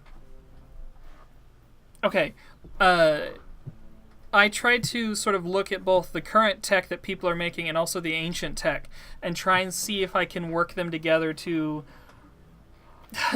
My character's a centrist, you see, and we have to look at both sides. Wow. And At least it's like extreme centralist somehow. yeah. And yeah, I like that. And the next one is force.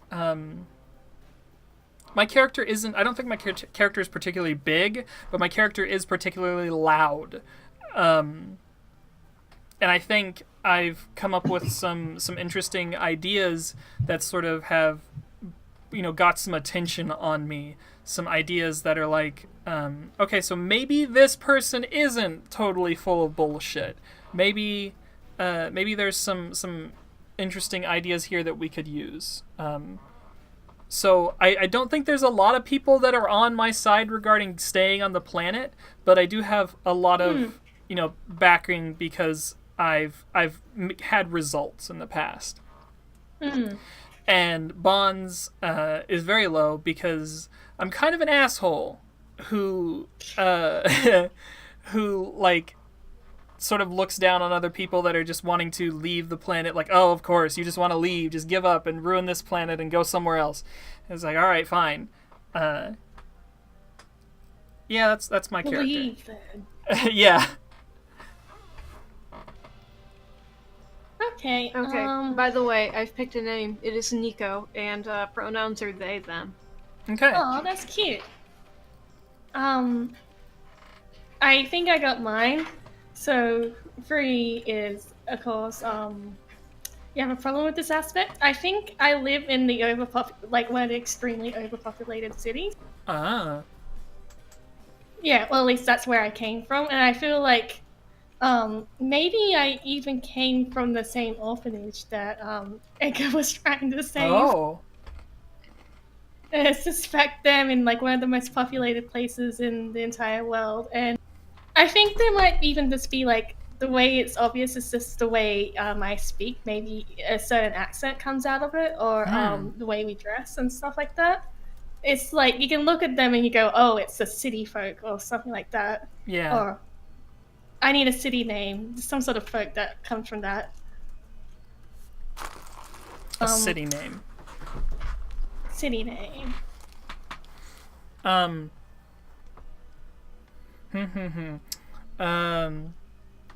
Let's see. So it was already a city when Edgar was around, so it's probably not a different name. Yeah. Let's see. What about like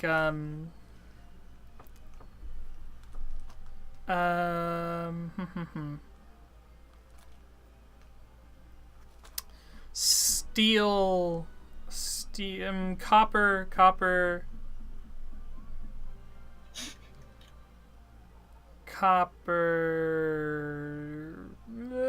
it's Bell. Copperbell. It's a ship, right? Are you live on a ship? Or you were Yeah, from I think a it ship? started off as a ship. Yeah, it started off as a ship, but then it became one of those big colonies. So now it's like Yeah. constantly docked. That's cool. Yeah, it's like a shipyard of ships, and it's cool.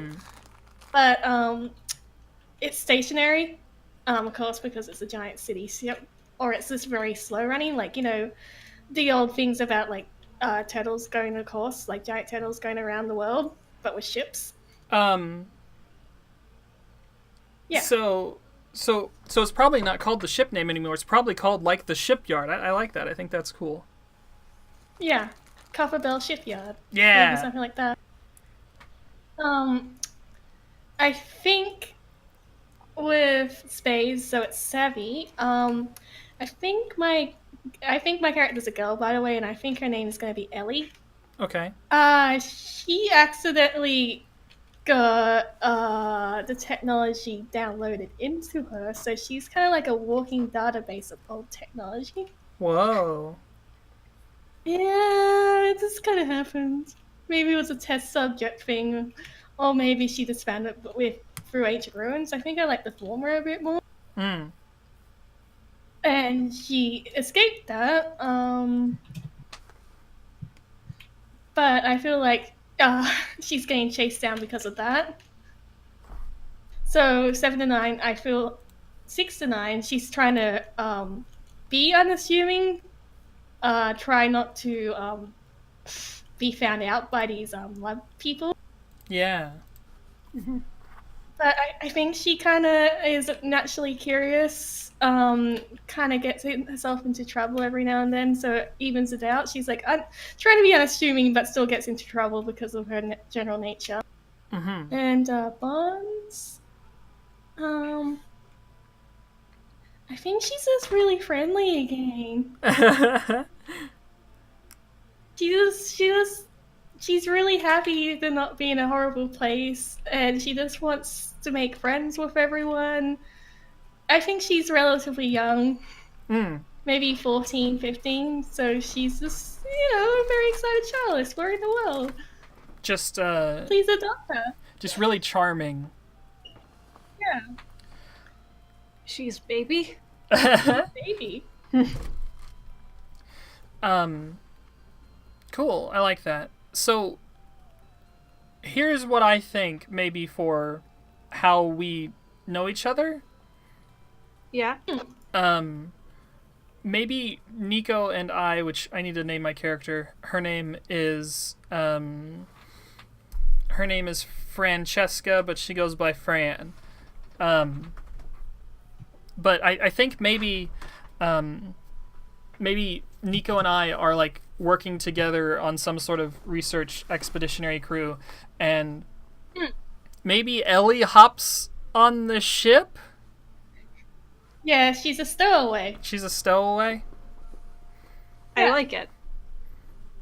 And like we're like, oh shit, we need to get this kid out of here. But then she just like gives us the big puppy dog eyes and is like, do you really? Yeah. Come on. And then like Nico's like, to go with our relationships, I think you and I have either something romantic going on. We might have a fucking love triangle here. I feel like Ellie's too young. Ellie's That's pretty fair. young. But yeah, I wouldn't. I think. Okay. So Fran is really hard-headed and hard to get along with. Do you think this is between Nico and Fran? Do you think it is mutual, or do you think this is a one-sided crush sort of thing? I think it might be a one-sided crush. I think that Fran, like, I think, like, in our past lives, we almost had, like, a pretty, mutual respect kind of relationship. Mm-hmm. But, in this life, the way that has sort of manifested is that I don't want to crush on you, but I am crushing on you, and I don't know why, and that kind of just makes me madder. So we probably fight a lot. Yes, good. Yes. And my relationship with Ellie then is that, like, I was trying to solve a problem, and you came up and solved it in like 10 seconds, and I'm like, how did you do that? I have great respect for your abilities.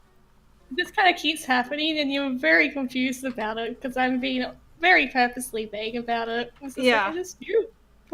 Munches on an apple. My relationship with Ellie is she's baby. Baby. She's baby. She's your daughter That's my now. mum. She's Yeah. my daughter now. Latte and Froyo. Yes. Yeah. Little baby Ellie, whom I must protect. Baby. Yeah. Okay, so I think that's everything ready to play, right? Yeah. I think I have an idea of how to get this started. Go right Go ahead. for it. Okay, and that is I'm introducing Brett. Wow. Why is the card? There we go. It was only on stopping on diagonals for a second, but okay.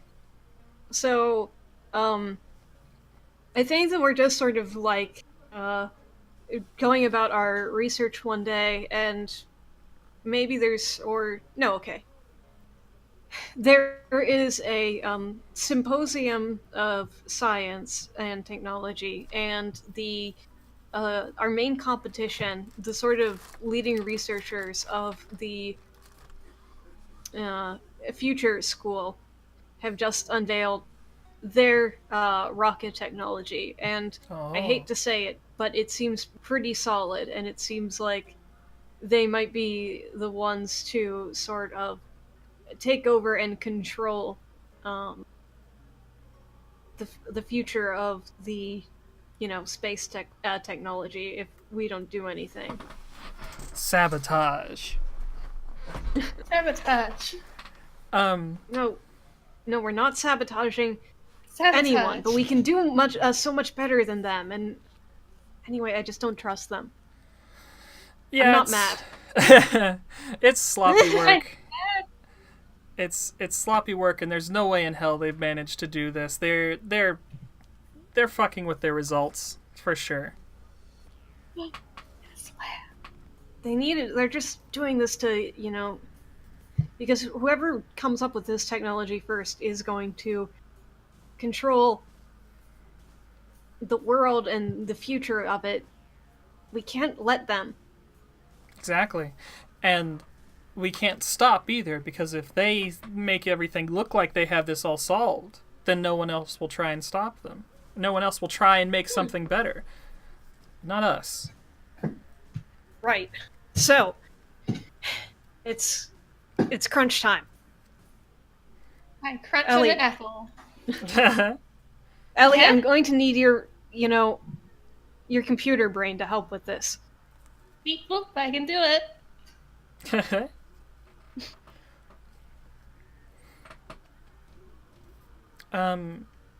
Okay, so probably the end of that scene. Yeah. Okay. So I am going to do a threat as well. And this Wow. threat is from within. Oh no. Is that a change threat or a new threat? Oh, that's right. You can change threat. How's it? Okay, no, that says it right there. I think this is a change threat because I think the people that are sort of trying to that have like come up with this better solution are trying to they're sort of headhunting our crew. And it's not just us. So there's a couple other ones, but like there's sort of like there's people that are dropping out of our crew because they're like, well, they offered better pay, so they I got to go over there and work for them. They've already got their rocket. It's pretty much a sure thing. Capitalism. Yeah, and so it's feeling pretty. I think that the sort of mood in the lab on this day is like sort of hopeless, and we're all just sort of like kind of working, but it's harder work. We're having to put in more hours because there's less and less people here by the day. And it's like it's hard to keep that zeal that we had before to sort of try and get this done. And like maybe some of them were a bit more personal than others. Like Yeah, for sure. the betrayals run a bit more closer to home or something. And I feel like they might even have offered some of the a job or two to us specifically, or maybe Nico, because it's like, oh, I mean, you have to have Nico, but Nico has the thing, the ancient tech thing. Yeah. But no. They'll have it over my dead body. Yes, that is a challenge. Whoa. I like your chutzpah, kid. And then Nico blushes. It's just Yes. like, and then coughs a whole bunch. I hope you're not getting a cold there, Nico. It's fine. But you're all flushed. Well, I might have just been overworking myself a little bit, but it's okay. It's for a good cause. Uh-huh. If you say so.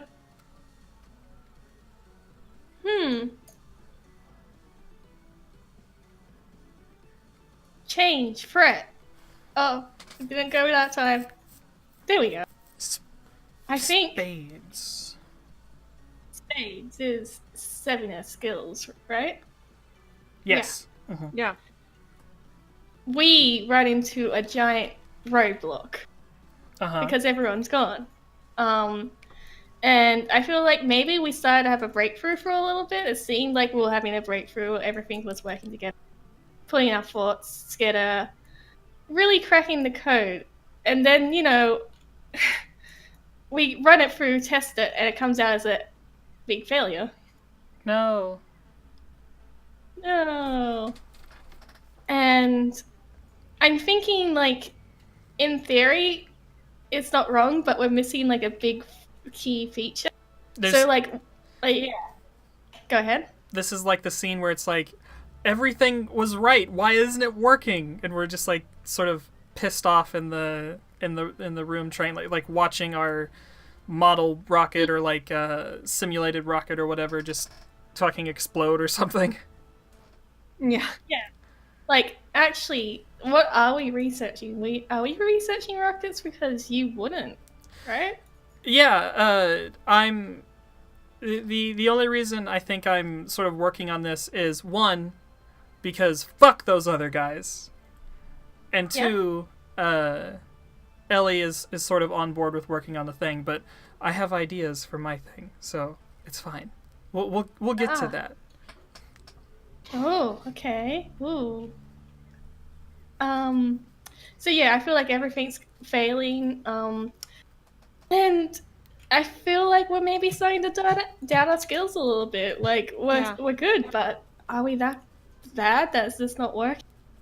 Is my technology brain this so outdated? Am I gonna be right back? Yes, I am. It has been about another hour, so if anyone wants to get up and stretch, Yeah. now is a pretty good time. As we end the first act of our second world. Yeah.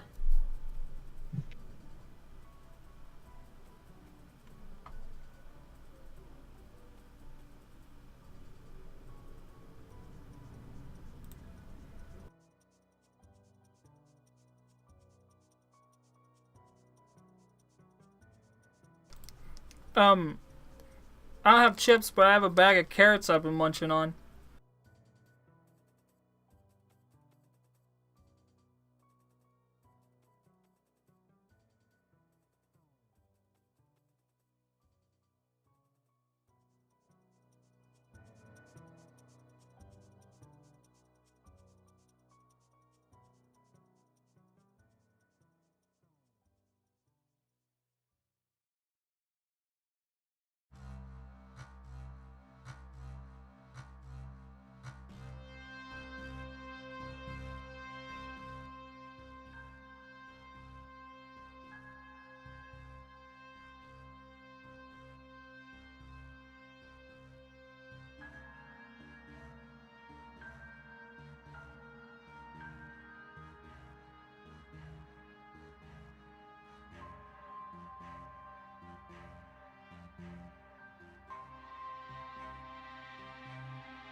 Thing.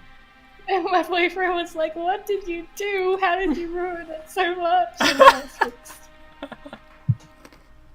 It was really hard. I was like, "Why is it so hard?" Okay. Okay, Okay. So, it's my turn, right? Yep. yeah. Mm-hmm.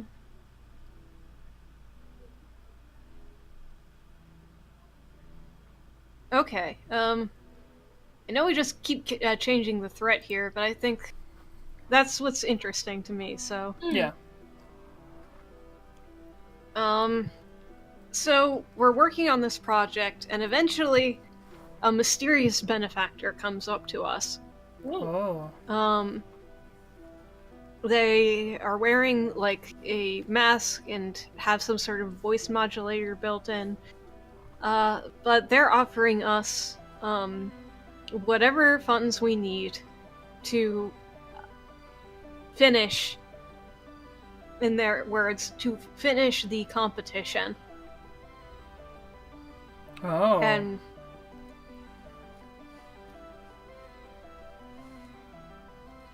it seems a little bit sketchy, but we do discuss this, and it's sort of like a thing of, do we really have a choice? Yeah. Yeah. I mean, if we want to get this done, we can't really... We can't afford to say no. With how little crew Feels we wrong, have here. but you're right. Yeah. What does... Do we see the mysterious benefactor in person, or is it just like... somebody... Oh, they're in person. Okay, what do you think they look like? In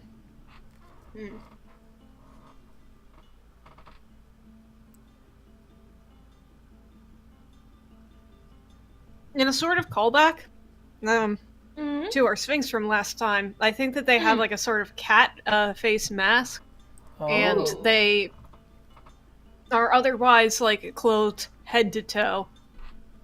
They have some pretty like form concealing heavy jackets and things like that. Interesting.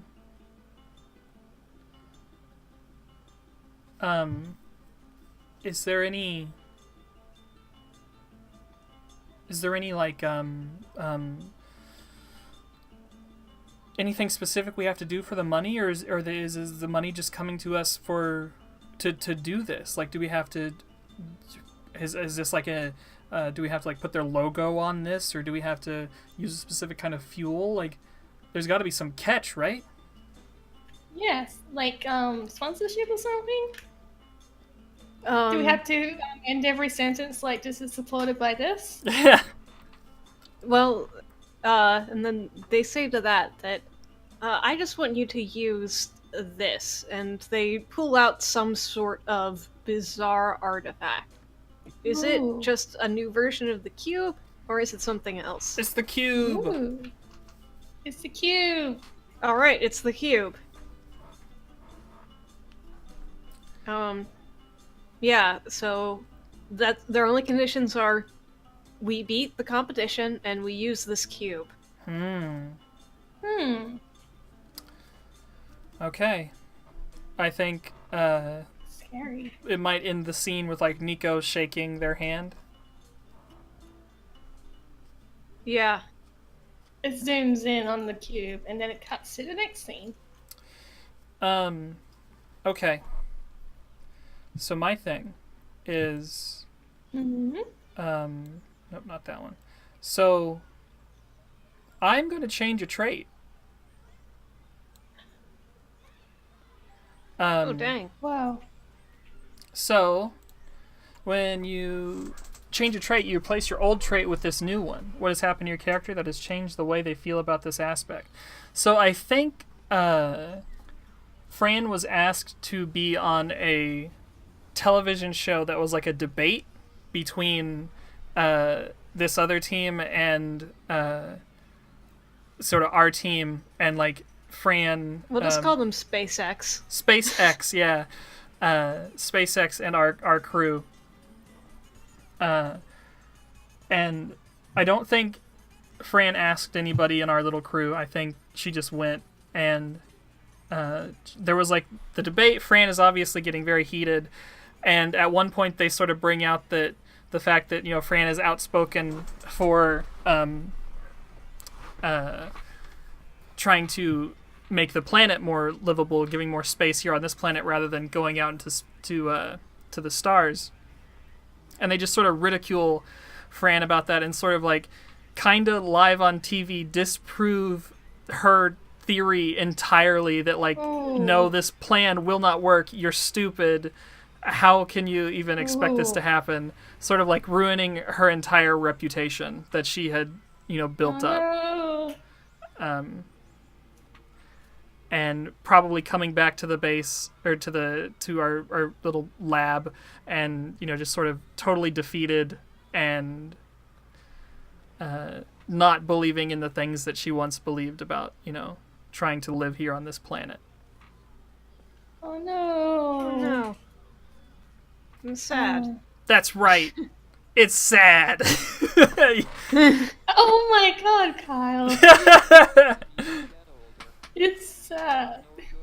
It's sad. Yeah. I don't think that Fran is really around to talk too much to anybody at the moment. Oh no.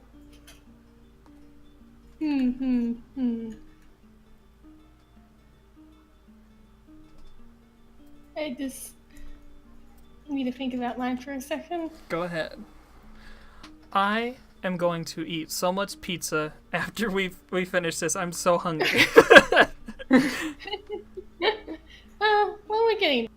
It'll make the pizza sweeter. It will.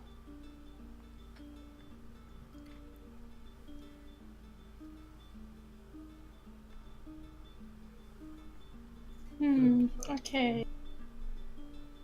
I think I'm also going to change the trait for fun. Oh, that went up pretty high. Yeah. It doesn't make it all the way to the top, but you're average now. I think I'm average now. I think I'm also getting bribed. But I don't really understand it. I think it's just another teenage friend who might be from the other side, but Ellie doesn't know.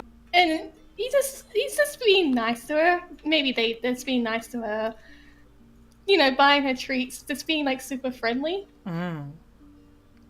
Trying to just platonically seduce, I should say, her into the other side. And like, I don't think Ellie realizes it. There's just like, Ellie's just glad that she has a friend, and now this friend is very nice and keeps on getting her really nice stuff. She has all the like most high-tech technology now. It's like, whoa, that's really cool, especially because Fran's just not around anymore. Because her mom's like, you know, really upset and it's not around anymore, so I'm just hanging out with this cool kid instead. Oh no! Damn it. Mom, why are you... Mom, come back. You're not around anymore, Mom. I'm hanging around with the rich kids now. Oh no. The rich and friendly kids. So I feel like that's what's happening for Ellie. Sure. Alright. So I'm going to change the threat again. And close. This time, okay, so we've been working really hard on this. A montage of us, you know, working day and night. And we have something that works. But then the next day, we turn on the news, and it's a representative of SpaceX who already found out what we're doing and is trying to cover it up and saying, oh, it doesn't work, and this is why. Bastards. Bastards. Yeah, they're trying to bury us. So we're probably just like I think maybe you all are watching the TV and like watching this and like getting upset, and I just sort of like walk into the room like still in my fucking like robe and pajamas, and like my hair's a fucking mess. And then Yeah, you're day drinking. Yeah, I turn and see the TV, and I'm like, what the fuck? They first they ruined me, and now they're trying to ruin our research? Like, it's one thing to make a fool out of me. I do that enough myself, but to make a fool out of our research is good. Nico, our research is good. It's perfect, and we've... No, fuck this shit. And I go, and I am feeling so many emotions right now. I go and My mom just swore 10 times in front of me. I say, I'm gonna go have a fucking shower and get some coffee, and we're gonna fucking make this work. Like 5 swears. And yeah, okay. First of all, Fran went immediately from mom to Wynan. Yeah. Second of all, as Fran is leaving, I just kind of vaguely say, no one should ruin you. Oh. Damn. I didn't hear that because I blocked my ears because there was too many swears. Otherwise, I would have given Nico a hug. Okay. But yeah, I think I stand up and I am starting to make enough coffee for all of us. And we're gonna make this work. We are. And I think the best way to do that is to change the thread again to spades, which is, I think at this point it's a race against time to sort of prove that we can do this. It's no longer we have to put our money where our mouth is. We have to show that this actually works, and we're putting together a live demonstration. But I think we are working day and night to sort of get this done. Yeah. Oh, man. We are sleeping in shifts. Yeah. I think it's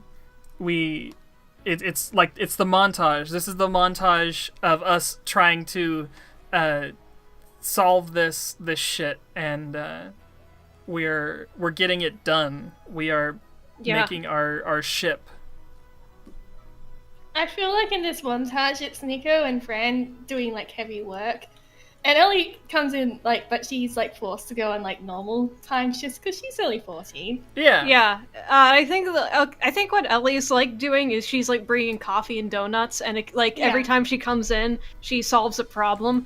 It's just like, oh yeah, you do that, and it's like Nico has been there for 2 days, and they're just like staring at Ellie, and it's like, it's okay, you got this. Yeah, Ellie is my rubber duck right now.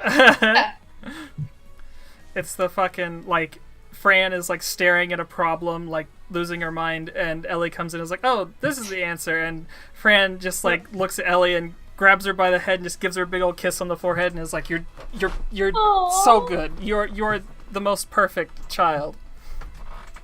Blush. Blush, blush. And yeah, I feel like the montage is just, a lot of that happening. Yeah. But then finally, they put it together.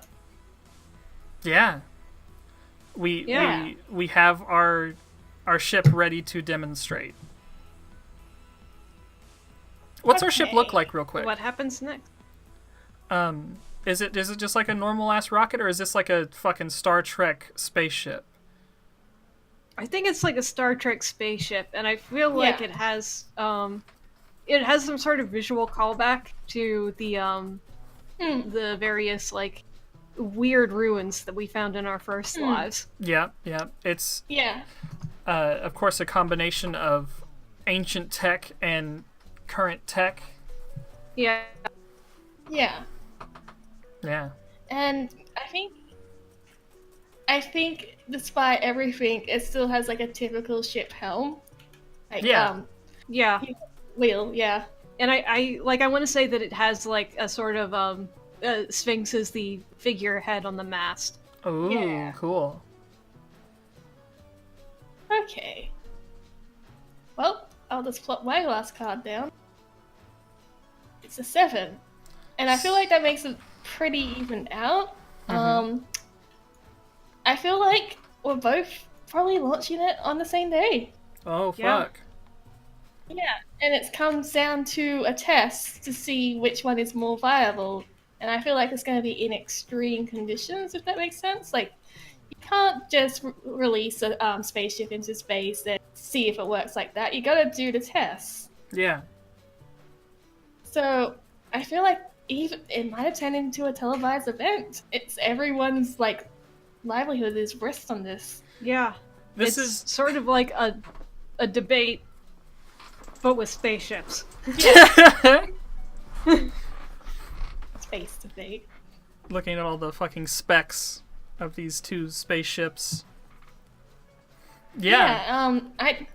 Maybe it's a time for a test run. Yes. Yeah. Yeah, and I guess like it's all three of us plus some of the leftover crew. Yep. And we have the cube. That's the resource. Yeah. So, okay, we're gonna fly this spaceship. Who's doing what? I think Ellie has to be the pilot, and you Yeah. have to, and Fran has to be the mechanic, Okay. and I'm sort of the one overseeing all the systems. Yeah. Cool.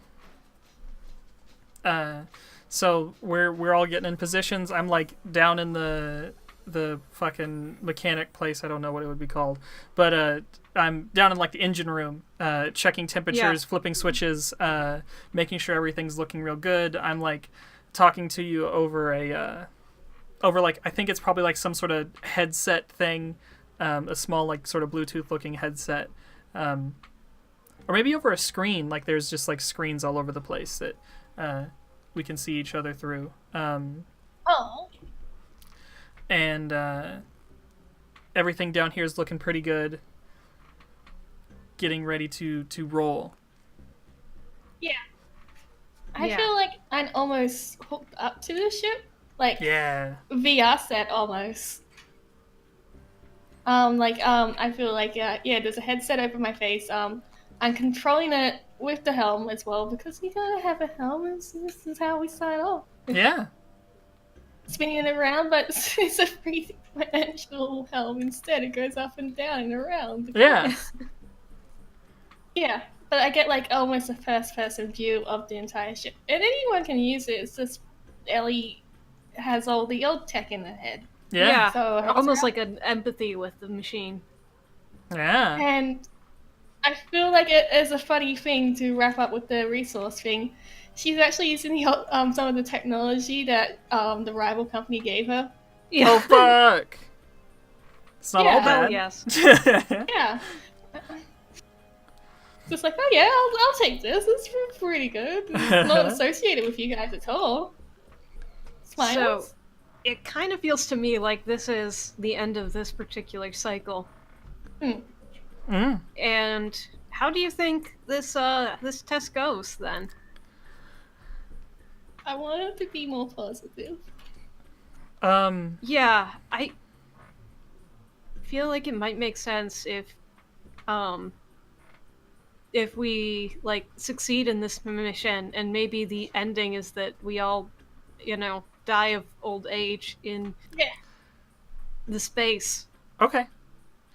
Yeah. I'm definitely not against ending on a happy note here because our characters work so hard. We deserve it.